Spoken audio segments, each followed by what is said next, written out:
segurar esse início. Would give them like a campeões aí, tá bom. O problema é que do outro 4. lado, o time do Corinthians é um time perigoso. Do I want to give that 4? I don't know. I'm gonna give that 4. But I really like the Corinthians draft into Flamengo. Like on its own, it looks kind of ass, but it's just got answers everywhere. You think it's a 2 for Corinthians then, or why? I think Akali wins into Gwen, and Yone wins into Ari. And Yone Leleco specifically, given that Leleco body pilot last round, if he has a winning matchup with a 1v5 champion, and then Xinjiao was actually really like, okay, I just feel like, oh, okay, okay, Leonard. You know what? Understandable. After watching Aikawa's Jin, I understand why. Understandable. But I'll give it the same logic I gave for Aikawa's Jin. It is theoretically good. And Trigo can actually play it. We know Trigo can actually play Jin. So, yeah. Like, I have faith from the days of Renska Trigo, from Cowboy Trigo. The Jin was a pick that he dominated on. He got perma-banned against him at one point. It was almost as bad as Karaoke's Maokai in terms of ban rate. So, I believe. He can definitely pilot this. But yeah, I think Corinthians actually have winning lane, good matchup. Xinjiao into Vi, I think is a good matchup for Xinjiao. Later in the skirmishes as well as early on. Yone into Ari, I like the odds of Jin into everything on that side. Sure, Zeri technically wins out later in the 1v1. Maybe? Actually, no, not even. Yeah, I think it's just going to be a great pick here.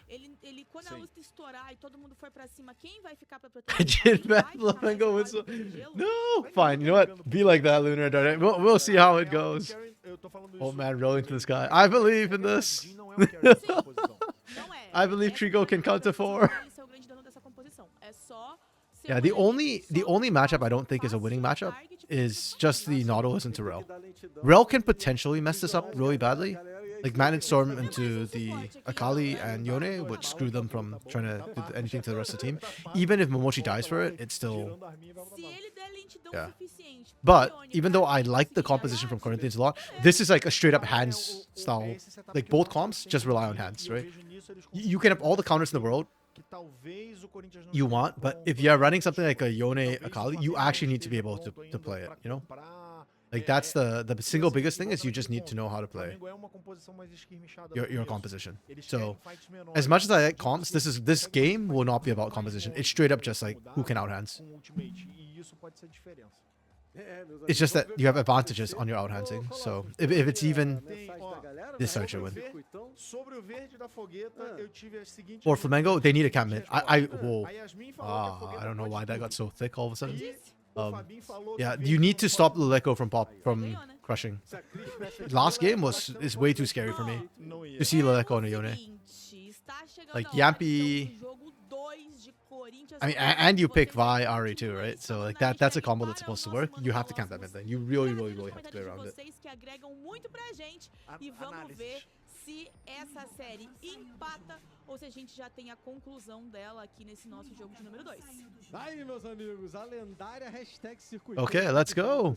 Hopefully not for the final time. At the rate the games are going, do I have time for more game? Actually, no. I do hope that Corinthians wins, so that's a 2-0. I'm just looking at the time, and I'm not sure I have enough time. Look at that sexy double overlay.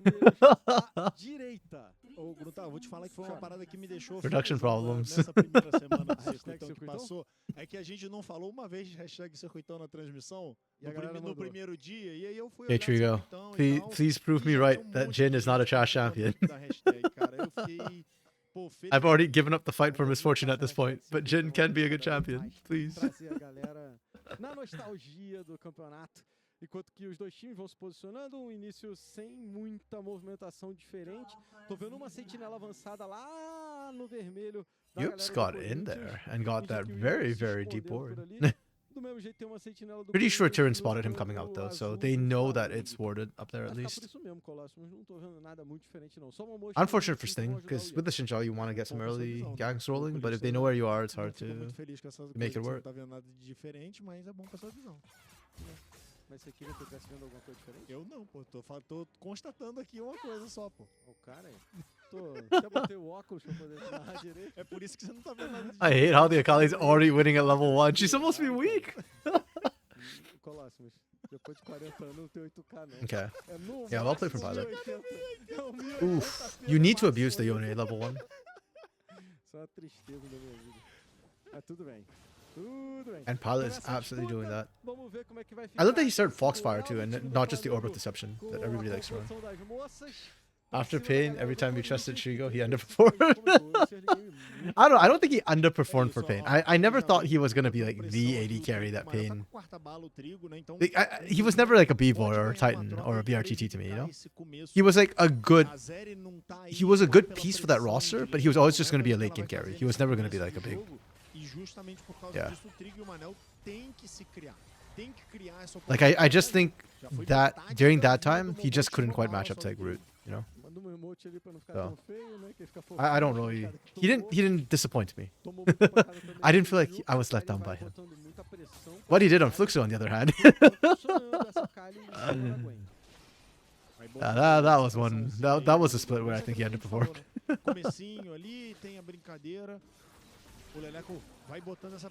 Oh. So, as weird as that looks from Leleco, that's actually what you need to do against Ahri. You need a trade, and with the Soul Unbound, it's a damage it's like a damage multiplier. So once you use it, you kind of just want to trade all the way in. And you can see that it kind of works out. Not to mention, Pilot has to dump like everything to try and match damage that you put out. If you don't trade with the Soul Unbound, then this happens, right? Without the Soul Unbound, you lose every single trade. So, as weird as it looked to just run hit first into a charm, it's actually the right call. It gets a lot easier for the Yone once he picks up Bam Scepter. Prior to that, he has no sustain and he has very weak ability to trade. That roam up was interesting. Does this dive work? Yeah, Yip's just leveled up. Okay. Good play from Sting. He doesn't overcommit, right? Like they just get a little bit of poke. That's fine. They get some more chip damage on the turret as well. Good call. Yeah, I wasn't confident because Akali's damage is fairly low pre-6. So, trying to dive to that felt a little over-ambitious. But I'm glad it was just like poking around to see. Ooh.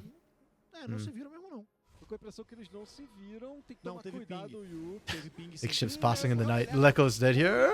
Oh, good flash. Very clutch flash. Yeah, the ward. Oh, is the ward gone? Did they not know? Okay, it's gone. It's fine. Everybody's just basing at the top.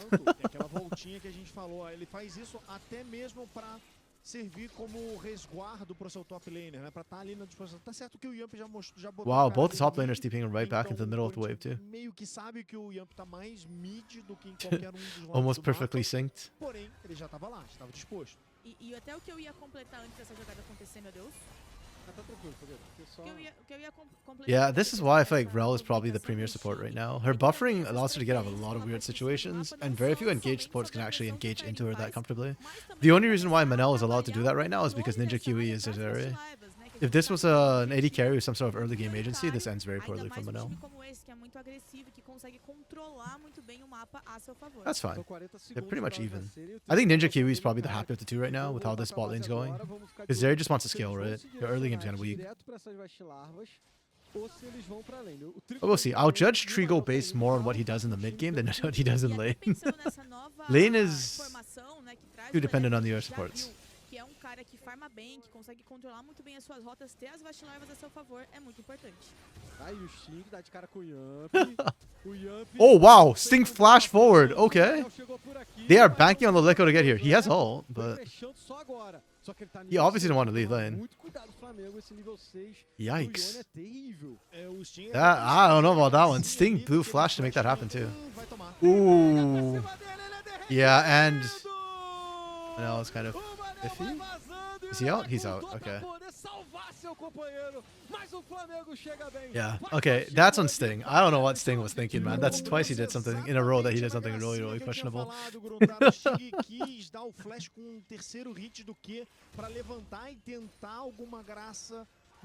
Oh.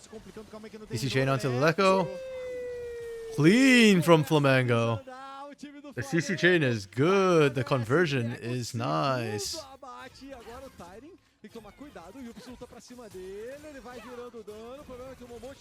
Nice. They dodged. Oh, and the bait. And switch. Okay. I really like what Flamengo managed to do there with the CC chains. Momochi leading both those CC chains with stuns. Nice. Yeah, Corinthians needs to respect that. Their damage is more on the 1v1s right now. They're not quite at the point. If they want to go for those sort of skirmishes, they need Manel and Trigo. But Manel was not really in a good position to pull up at that point. Quando eu tava perguntando pra você se o Sting era o motorzinho do time, Okay, você falou que ele sempre Trigo fez 6 now. isso e tal. Na He has hora curtain call. ali, eu Top pensei, side, only one grub went "Pô, down. eu And then acho que Corinthians tá rotated merda Dragon essa instead. desafio." Oh, Momochi! Agora, pelo menos, o jogo dele não ganhou, então eu não pude fazer nada, mas aqui eu- I love Momochi just like Cuidado com essa agressividade. Hex flash in. Nope! Out immediately when he realizes that everybody's in there already taking Dragon. onde ele estava de That's hilarious to me. e na ganância de limpar muitos espaços. Okay, da but Yampi good da sneak away Liga, from ele Corinthians as cedeu well. 3 pick-offs que fez o time da And because of that, Já Yampi was puxou not o- ready or aware to take Mas uma the coisa grubs. There's still 2 more grubs in that interessante first set. é que, beleza, esses abates Corinthians can still look to aconteceram, contest for that. Os 2 abates ficaram na mão do Yampi. Eu até acho que o piloto conseguiu encaixar bons Sting needs to be level 6 though if they want to contest. Without the ultimate, this top side's a little bit weaker in the 3v3. 6? There we go. Perfect. Is he going though? He's just farming. I don't think he's gonna go for grubs. Does Flamengo know? That's the real secret. Bem chamativa. É, eu tô contigo, Fogueto. E assim, só pra dar uma geral pra galera em questão de objetivo. Oh, I O think my time model voltou broke. pro mapa e fez o primeiro dragão do jogo. O Flamengo, Yeah, my camera teoricamente, broke. tinha Give me a vantagem quick na sec. parte I need to superior fix do my mapa, camera. Não fez o esbiro, fez só o primeiro. Agora que eles vão se posicionando pra poder fazer de novo. Então o Yamp tá ali, aparentemente vai conseguir essas vaciladas. É, ele vai completar o set, né? Vai completar essa brincadeirinha que ele já tinha iniciado já Yeah, no yeah. primeiro do set e agora vai Sting isn't even finalizar, gonna então, contest for those grubs. Just delaying it, I think, was enough for him. não consegue o primeiro But dragão, ironically, the mas delay quando actually ended up essa- syncing up essa the 2 situação objectives entre os again. dois, entre os They're dois both gonna times spawn aí, around the o same time. O Tyrion sabe que o Yups tá ali naquele arbusto. É, não, tranquilo. Isso aí, normalzinho. Como a Fogueta falou, o Tiny com uma vantagem de minions bem considerável. Vamos ficar ligado e de olho se isso vai continuar pro resto da partida. Teoricamente sim, Tiny pegou essa cara em cima There we da go. lane, né? My model's Então, back. ele I'm tinha alive que again. confortável com esse matchup. Com certeza ele que puxou esse matchup aí. I don't know what I broke. Probably hit the wrong button somewhere. Dele jogando com essa campeã, mas na carreira ele Hey, Leco, the Vamceptor is now handling the lane a lot better. Despite the fact that Pilot got the 2 assists. Can they kill Tyrion here? Tyrion still has flash too. Yeah. It's kind of tough. I think you have better luck going for mid lane instead with the CC chain. The Akali's just too slippery. That's why I really like the Akali pick when I saw it getting picked up. Bro, the Leco making a liar out of me. Literally, as soon as I say that, oh, the Vamceptor's helping out the Yone a lot, he instantly just eats a bad trade. Flamengo is also winning because Xinjiao is a losing pick in Brazil. Only for Carioca, Dark Knight. We are just pain-pilled, you know? For other junglers, Xinjiao I think is fine. I actually don't know what his win rate is in Brazil. It's just it looks really bad whenever Carioca picks it.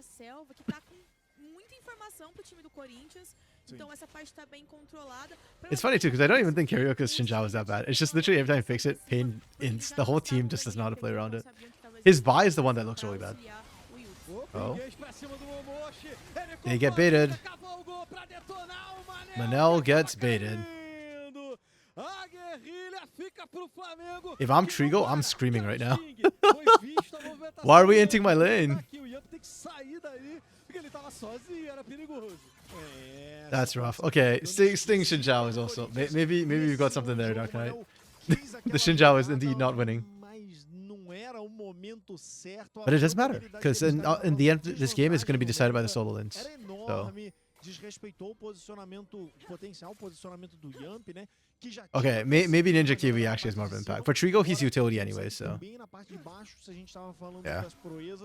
I still firmly believe right now, it's all about the solo lanes. Everybody else is just playing second fiddle. Third fiddle. Is this 2? 3 kills up, 3 grubs. And somehow Flamengo is only 500 gold? What? That's so weird. They should be further. They're doing so well. Mas lá no topo, o Tyrion tá botando uma moral gigantesca. O Flamengo tenta remediar isso. Coloca o Ninja Kiwi. Yeah, the only lane that's losing out on gold is only topside. That's odd. Ninja Kiwi getting gold. That's a scary thing. Mais um engage, hein? Mais um engage, pegaram o Sting. Chegou o bonde do meio. Oh, but the minions are already in. Na selva do Sting. Ele I didn't like that from Manel. I feel like he should have just waited a bit longer with that hook. There's no reason to do that. Expulsar eles da selva. E a única coisa que eles conseguem fazer é botar o Flamengo pra correr, tentar rechaçar um pouco, mas eles não tiram. Oh, Lilico playing right at the edge of range. I actually managed to dodge the snip. parte de cima é o time do Flamengo. Really Faltam nice. um minuto, não, faltam 30 They're on the win rate, they always para look as bad, yeah. larvas aqui na parte de cima, então o controle de visão vai ser impresso. I actually want to look it up now. Sofre também pro Leleco, independente de quem seja o matchup dele, ele tá num jogo esquisito, mas também uma Gwen, né? Não tá aí. Okay, if we get a pause, I'll look it up in the pause. That'll give me something to do in the pause. Or I'll look it up after the game.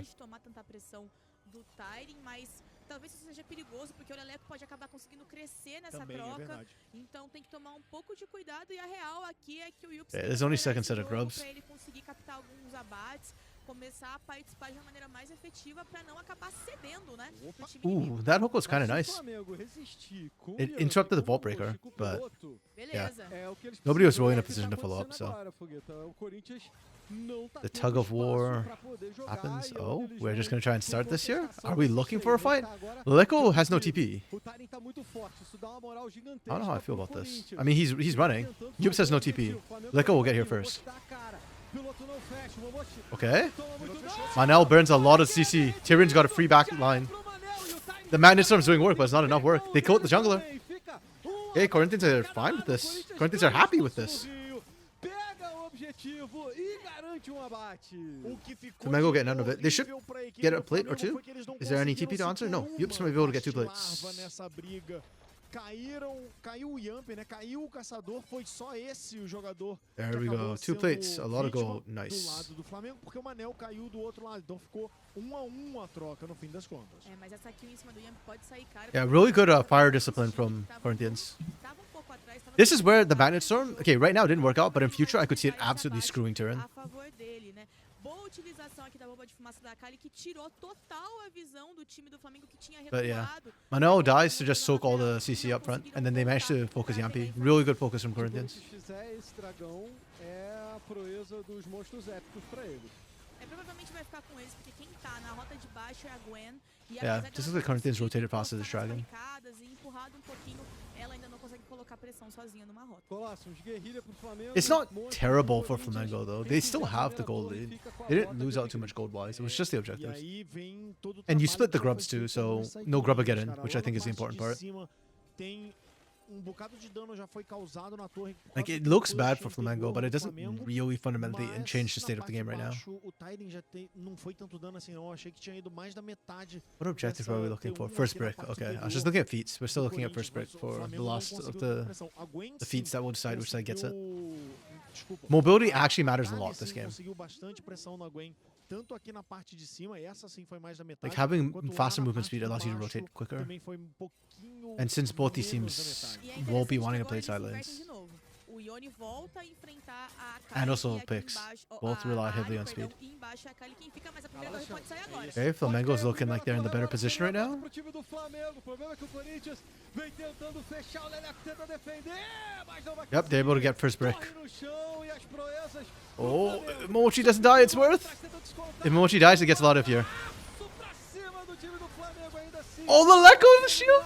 A galera do Corinthians briga muito, tenta botar eles pra correr. Vem chegando a Oh, Kali, muito Ninja Kiwi, can he clean house? que pode, mas acaba caindo. Can he clean up? Can he clean up? Is there CC to stop him? He cannot clean up! He can't do it! Esse pra galera do Okay, Tyrion on Akali might actually be illegal. He only pulls it out once in a while, but during that fight, he's becoming such a menace. They can't lock him down either. A gente tinha falado And he's cleaning up. que ela tava na lane e Tyrion's Akali might actually be MVP. ela arrebentou. Dang. 3.964 de dano. Yeah, this is definitely becoming a que essa problem. Kali conseguiu aplicar ali. Scary, scary for Flamengo. Luta em espaço apertado, é tudo que ela gosta, ela consegue se movimentar muito I don't know bem, why. chegar Like, na base é Hidan, muito Bull, fácil. Tyrion, SKB, like, all these guys are Toda essa história, né? kind of like in a As boxes similar do Flamengo, mas tier o Corinthians level, faz uma boa but jogada, I have more então, resistance. I had more resistance towards captar recursos e Bull and começar Hidan than I a do legal against da Tyrion for some weird reason. I guess maybe because Tyrion's willing to play things like Kennen and stuff too. But yeah. Oh, that snipe. And that shield on the Lekko right at that last second there, that was clutch. It gave him a bit more time. They had to burn another set of skills on him, another ability on him. Which meant they didn't have enough for this. Yeah, and then right here, just... What do you do with this area, right? Like... Oh, we come back into another fight? What got burnt? Oh, looks like Sting blew a Crescent Guard and that's about it. Yeah, okay. Flamengo showing up one after the other to die. Kind of. I mean, the initial fight was good for them. Oh, look at Tyrion now just breaking Yups' angles. He dodges the needlework too. Is it enough? It's enough. It's enough. This is actually cracked. Tyrion is so insane. Also, guys, I just want to point out, Jin is now 4-0-3. Here you go, Jin, man. It's a thing. It's a thing.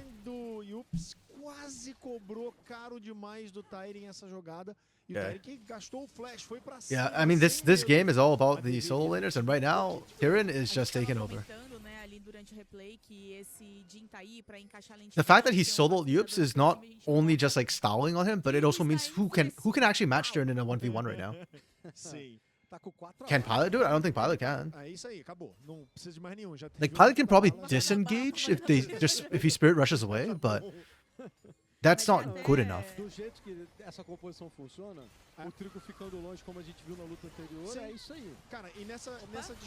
Okay. I do like that Flamengo has been rotating, playing the global well, though. Oh, that's beautiful from Sting. Sting Xinjiao not bad. Oh! Okay, even without the kill though, this is going to be hard for Flamengo to hold this. Pilot's running out of mana and had to use Fox Spirit Rush already. And they drop Herald. Yeah. I would have liked for them to actually write that in. I think if you write that in, it would be better. More damage. Okay. Despite that really good play, Corinthians actually walk away with no objective on that play. They're split and neither side fell, whereas Yups actually managed to get volley into it, which is kind of big. And get away clean. Nice. Well played, well played. Good from Flamengo. That was my criticism of them last game, was they weren't getting objectives after plays. They are getting slightly better at that, but the problem is Corinthians are just winning though. And Corinthians continue to still make their objectives, so it's kind of tough. Now top and mid are both primed to be taken as well. Like the Nyx kill that comes down on anybody but a support might lead into a bunch of gold for Corinthians. Meu Deus, o Tyrion não para. É muito difícil. Já pegou a primeira eliminação. Agora tem 3 caras do Flamengo atrás dele. Oh, he's so clean with it. That's so disgusting. This makes me want to play Akali. And I'm not a good Akali. Which I mean, like, you get a pick. Okay, it wasn't a support, but then you still get a turret off of the back of it.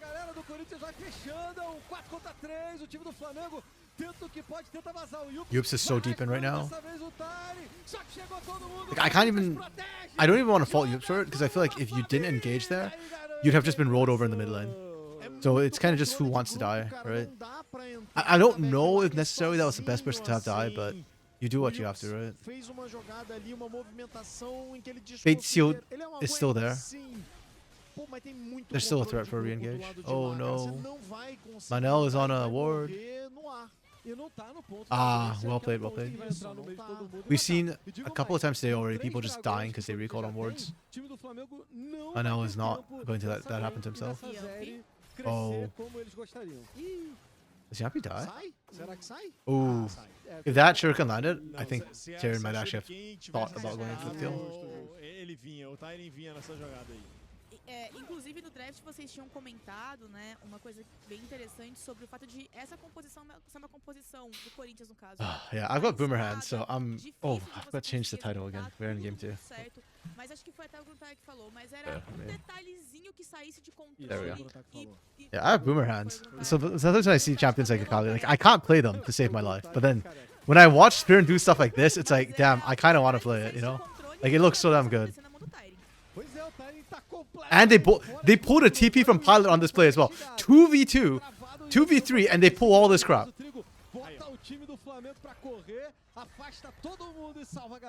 That's so much pressure. That's giving Lico free time in the top lane. Holy.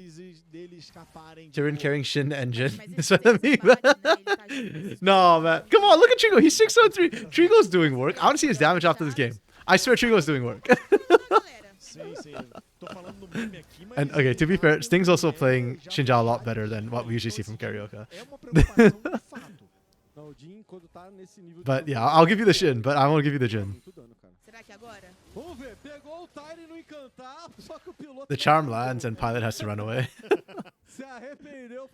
He does not have enough damage right now, even with the Storm Surge.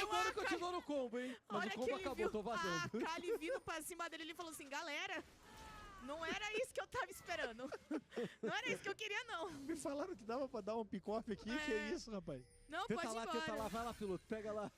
Tenta esse pick-off. Okay.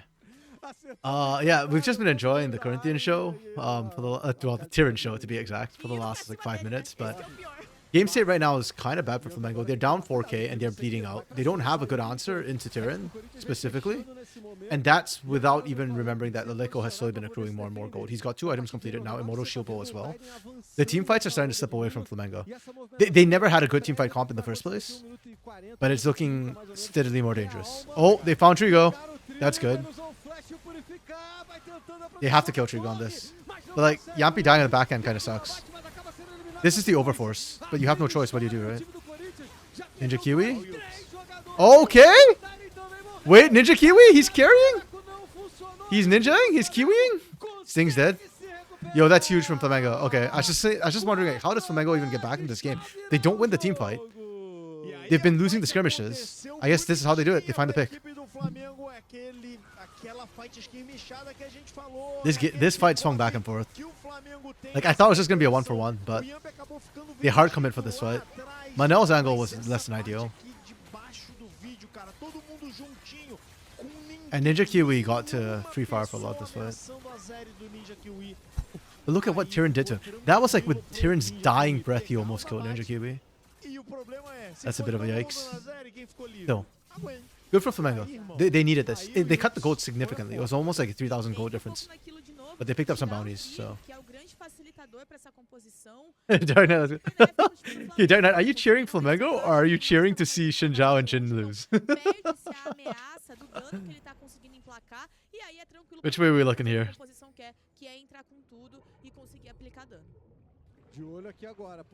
Trigo is not to be trusted to carry. Both.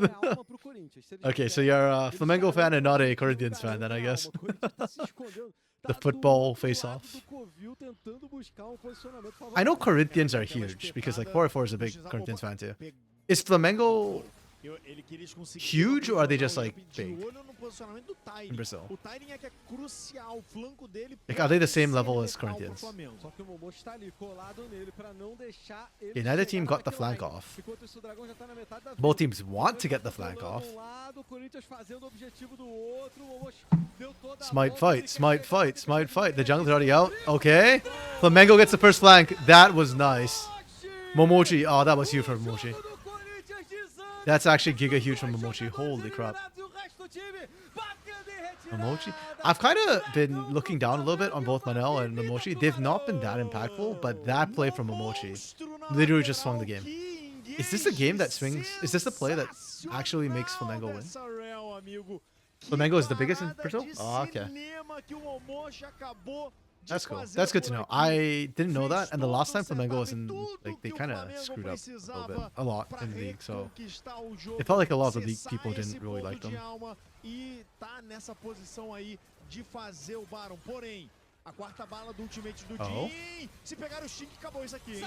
Tyrion is in there? Can he get back out? Oh, the flash out, and they stopped the Baron. Okay. Losing Sting for that's kind of worth it, but it's still money going over. Can they find more? No, I don't think they can they? Manel has no ult, so yeah, okay. I think that's kind of it for them. I don't think they can find anything else. Unless... Wait, how desynced are the death timers? 30 seconds? There's a world in which Corinthians can get Baron here if they just rush for it. Like, interest that Sin gets there in time. This could be good. Para fazer o Baron, mas não tem por que fazer isso. Eles não dão tanto dano também tão rápido. Oh, Atakan, right? I forgot about Atakan. I was thinking Baron, but... Okay. Yeah, I think Atakan's a little bit easier to take. 3 bonecos para aguentar a etapa inicial do jogo e 2 bonecos para carregar o late game. O Ninja Kiwi já tá com 3 itens, cara. O Yups já cresceu muito com a sua Gwen também. A galera do Corinthians tem que tomar cuidado porque eles venceram meio que tudo até agora. Só que a diferença de próximos é pequenininha. E essa Good. That's a stabilizing Atakan for Corinthians. The game was starting to slide away from them a little bit, but it just shows like Flamengo still got hands. They're still a huge threat right now. Man, that Momoshi flank lives rent free in my head right now. Like, just wow. It was so good. Eles precisam começar a acelerar esse jogo de novo, falando o que eu já tinha falado no primeiro jogo. Yeah, he crashed down in the middle of the entire enemy team. Que eles às vezes se perdem, né? O time do Corinthians em conseguir concluir o jogo e a gente tá vendo que eles estão caindo no tipo de jogo que o Flamengo quer. Precisa tomar um pouco de cuidado e Xing. Okay. Okay, the Crescent Guard kept him alive. Holding for shot, holding for shot, holding for shot. Okay, Momochi crashes down again. But the GAs make all the difference. The Leko is not having a good game. Oh, Trigo. Wait, Tyrion though? What the? What is Trigo doing, bro? Okay, never mind. He got the kill. Wait, can he get another? I love this. The teams are just going so ham right now. Not gonna let it. Flamengo kind of won that fight. If not for the GA from Atakan, yeah, that's a flat out Flamengo win. Momochi's Rel is doing a lot of work. I'm actually quite impressed with it. Even here, look at Momochi. He gets the crash down to Magneton combo, I think. Yeah, right there. That's huge. That forces the Zhonya's out of Tyrion. And the Leko just got bursted during that process too. Yeah, the Leko is having very low impact compared to Tyrion in these fights. This is Bronzo! Yes! Oh, we aren't done yet. Okay, Corinthians got Baron during the replays. There's no ult for Leko here, so it's hard for him to play, but it doesn't matter. There's no ults for anybody. Tyrion's tearing them apart. Oh, Trigo got sniped. Ninja, he punched him.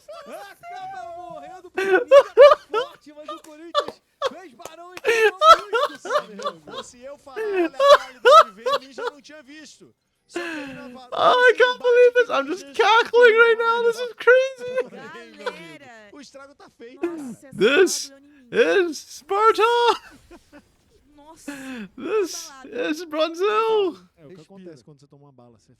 All the macro, all the strategy has gone out the window. The teams are just fighting non-stop right now. Like Corinthians. Okay. Okay, wait. Let me take a drink of tea first.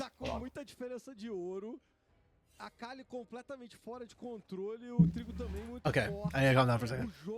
Corinthians have no reason to be smashing their heads, to be smashing face first into Flamengo so many times. Tyrion is unstoppable on a side lane. He's 8-2 and 8.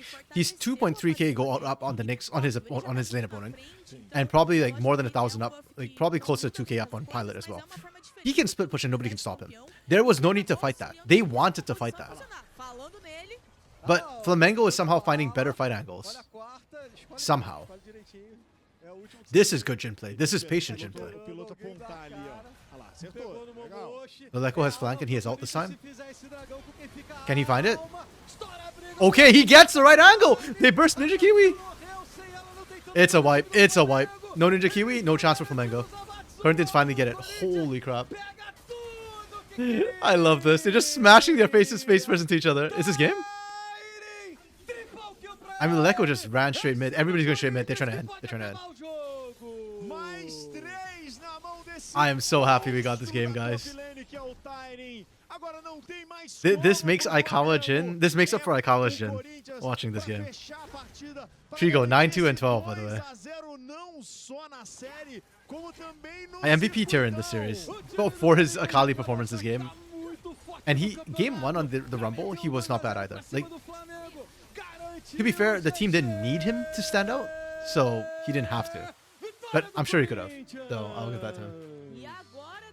9-3-12, yeah. Man, oh, this is... I want to see the damage charts. I want to see the damage charts. Shigo better be up there. You better damn well be up there. Leleco, Leleco had such a good game 1, but his game 2 was very lackluster. He really struggled to get into the fights. And unlike Tyrion in game 1, Tyrion in game 1 felt like he never needed to be like the guy. Okay, not as high as Tyrion, but second highest on his team.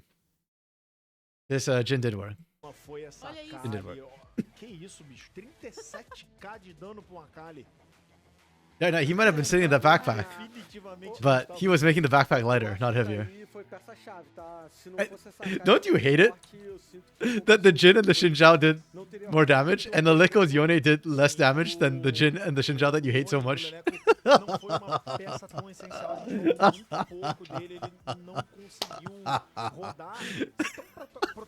I'm just going full evil mode right now. I just find it hilarious right now.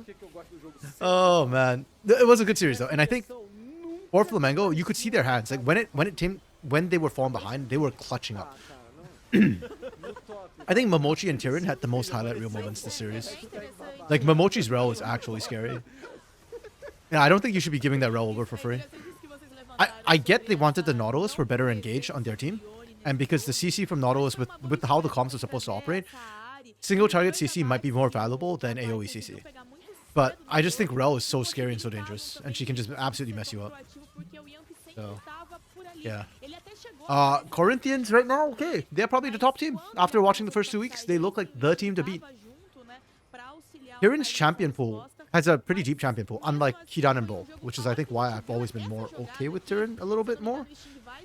Even though it's not very fair. And under Fearless, I think it actually benefits him a lot. Having the Akali, he still has the Kennen in back pocket, he still has the Rumble. The other guy who I think would actually do really well right now, who's not playing in tier 1 or tier 2 for some reason, is Super Clever. Like I think Super Clever actually would do really well in this current meta, with the whole Fearless rules. Where? Oh no, he is on the team. He's still on Las Grandes. Never mind. I thought he was on the team. I forgot he played. He did not have a good week 1. If I don't remember Super Clever's on the team, he did not have a good week 1. Well, who does Los play? Who do we have tomorrow? We have Los versus Dopaminas. Okay. That one's... I think should be Los' favorite. Let's see. Los looked a little bit lost against Flamengo. K-Stars Academy versus Kaboom should be interesting. Both of them, I think, underperformed in week 1, so we'll see how they go. Yeah, but that's good. And I'm going to check out because I actually have to leave at 6, or in about half an hour. So we finished a bit earlier. That gives me a bit of time. Yeah, I think this split of CBLOL Academy or Circuito Desafiante will probably have like very clear tiers. And I think we're starting to see the tiers shake out a little bit. For now, Corinthians at the top. Tyrion gets MVP. Yep, I agree. I think game 2 just makes him the automatic MVP with the way he played. Just absolutely amazing. Incredibly well played for him. So, yeah. Props to Tyrion. Great job. This is fine. I love this. Oh, man. I love these portraits. Okay, but I'm going to head out and I'll be back tomorrow. Again, it starts at 1 o'clock Pacific nowadays. That's what, 4 o'clock Eastern, 5 o'clock Brazil time. So, yeah. And we've got 2 series again. I think both series will be interesting for different reasons. The better series will probably be a VKS Academy versus Kaboom in terms of skill level. But I think Los versus DPM is a match that will tell us more. Because right now, I had Los higher initially and Dopaminas a bit lower. But I think Dopaminas had a good game against Rats, a series against Rats. I don't know if that, how much of that's Rats, how much of that's Dopaminas. And Los had a worse series against Flamengo than I expected. So this one will tell me more, even though I think this one will be a better skill-wise series. Yeah, and again, I think first one might be a 2-0, second one I'm less sure of, one way or the other. Yeah, LRN started today as well, by the way. Yeah, tomorrow I guess LRS is going to be starting as well. Feel free to go find those channels. I don't think they have anybody covering it in English, but yeah, they do have a Spanish broadcast, if that helps at all. So yeah, you can go watch that as well. For now, thanks as always for all y'all who dropped by. Thanks, Dark Knight Lunar, for singing out to the end. Spoots, who went to shower and just never came back, unfortunately. May he rest in peace. Heppel, who dropped by earlier. I think he's a... Yeah, we didn't quite finish off, but... Oh, LR started yesterday. Okay. So, I guess it'll be tomorrow.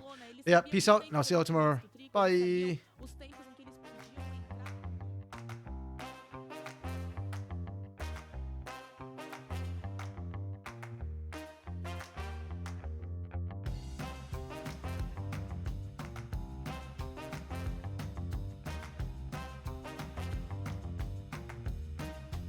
What do you mean I'm showing? I'm still showing? You mean the me's that are popping up? Yeah, that's just me saying bye.